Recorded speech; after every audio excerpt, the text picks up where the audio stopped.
The Vice President of the United States, JD Vance, called Valery Zaluzhny after the argument with Volodymyr Zelensky in the Oval Office. But the Ukrainian ambassador to the United Kingdom refused to take the call. These previously unknown details have been reported by the British publication The Guardian, citing its own sources. Reportedly, Vance called Zaluzhny in early March, 3 days after the scandal in the White House, quote, considering an alternative to the problematic Zelensky. Vance's team, quote again, tried various diplomatic and other channels, end quote, to get in touch with Zaluzhny. However, after consulting with the head of the president's office, Zaluzhny then refused to answer the call. The publication concludes that after the scandal in the Oval Office at the end of February, which was largely provoked by Vance himself, the Americans considered various options for replacing the inconvenient president of Ukraine. However, the former commander-in-chief of the armed forces did not play along with them. What exactly did Vance want to propose to our ambassador in London and to the former commander-in-chief? And do you agree with Valery Zaluzhny's decision not to answer that call? Write all your thoughts about this in the comments under the broadcast on YouTube, and of course give us a like. Subscribe to the channel. And I continue with the TSN broadcast. We still have a lot of important news ahead.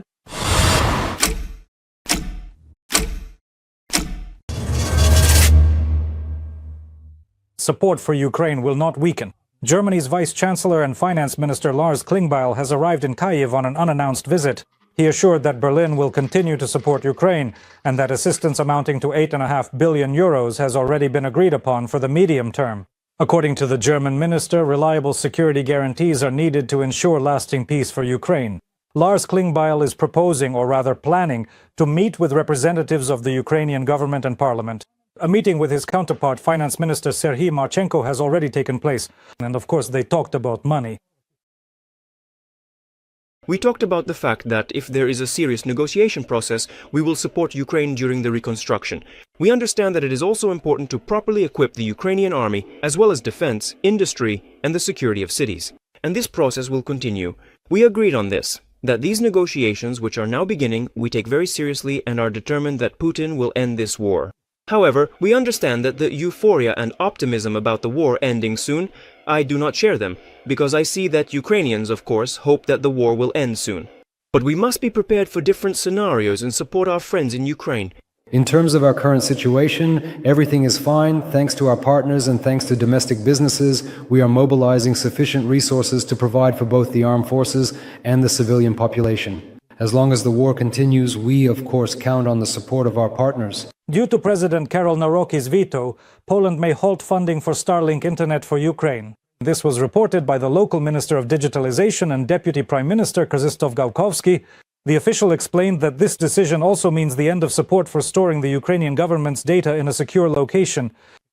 On social media, Gałkowski accused Nawrocki of blindly attacking Ukraine in the name of political struggle.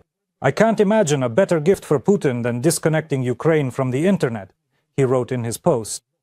In addition, the Polish leader used his veto to block assistance to unemployed Ukrainian refugees under the 800+ system. The politician believes that these payments should only be given to those Ukrainians who work and pay taxes in Poland, arguing that Warsaw is in a different financial situation and has already provided enough privileges to Ukrainian refugees compared to Poles. Moreover, the new president of Poland has put forward a legislative initiative according to which, and I quote, Banderite symbols will be equated with Nazi or communist symbols in the criminal code. Announcer, I have not changed my mind and intend to fulfill my obligations. I believe that payments should be provided only to those Ukrainians who make an effort and work in Poland. The same applies to medical assistance. There is also, ladies and gentlemen, one important element in this bill that is fundamental for us Poles. It is crucial for eliminating Russian propaganda and establishing Polish-Ukrainian relations based on genuine partnership, mutual respect and sensitivity. I believe that this bill should explicitly address the issue of Bandera and equate the Bandera symbol in the criminal code with symbols associated with German National Socialism, commonly known as Nazism, and Soviet communism. There is no need to tell the Ukrainian president what to do. A diplomatic scandal has erupted between Hungary and Ukraine over the Druzhba oil pipeline. Foreign Minister Andriy Sybiha criticized Budapest on the social network X for its attacks on Kiev, saying, "You do not need to tell the Ukrainian president what to do or say or when to do it. He is the president of Ukraine, not of Hungary." Sybiha also called on Budapest to diversify its energy supplies and become independent from Moscow, as the rest of Europe has done.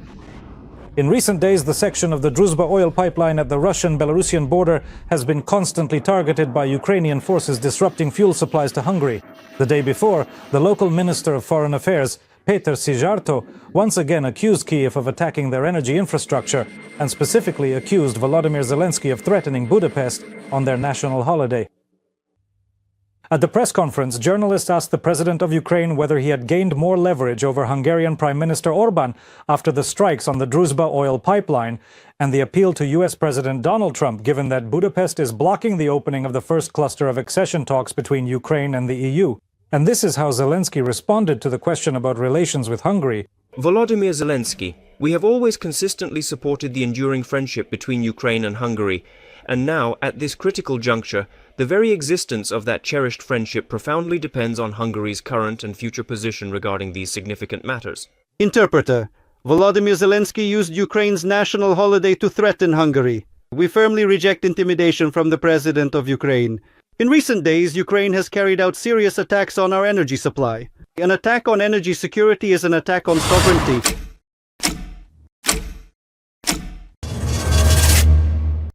Several high-ranking guests arrived in Kyiv. In particular, the first visit to Ukraine was by the new Canadian Prime Minister Mark Carney. In his speech at Sofievska Square, Carney stated that Ottawa will continue to strengthen its support for Kyiv. According to him, Canada will provide another $1 billion for the supply of drones, ammunition, and armored vehicles to Ukraine. Also present at the ceremony was the special representative of the U.S. President Keith Kellogg. President Zelensky awarded the American general the Order of Merit First Class. Zelensky also presented an award to Sweden's Minister of Defense, Paul Johnson. Our military personnel also received high honors. Many countries around the world sent their congratulations to Ukraine.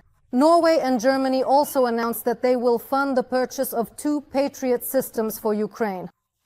President Zelensky also recorded a congratulatory message for all his fellow citizens. He addressed Ukrainians from Maidan, saying that even in 100 years, our descendants will stand here. Zelensky assured that Ukraine will be able to achieve peace and liberate the territories occupied by the Russians. Your courage is inspiring. Donald Trump congratulated Ukraine on Independence Day. The letter from the U.S. president was made public by Volodymyr Zelensky. The people of Ukraine have an unbreakable spirit, and the courage of your country inspires many. On this truly important day, please know that the United States profoundly respects your struggle, deeply honors your sacrifices, and firmly believes in your future as an independent nation, Trump wrote. He also stated that it is time to put an end to the senseless killings and added that the United States supports negotiations for a settlement that will lead to a strong and lasting peace, put an end to the bloodshed, and protect Ukraine's sovereignty and dignity.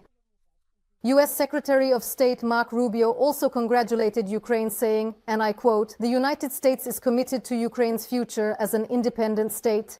We believe in a negotiated settlement that protects Ukraine's sovereignty and guarantees its long-term security, which will lead to a lasting peace," the State Department statement said.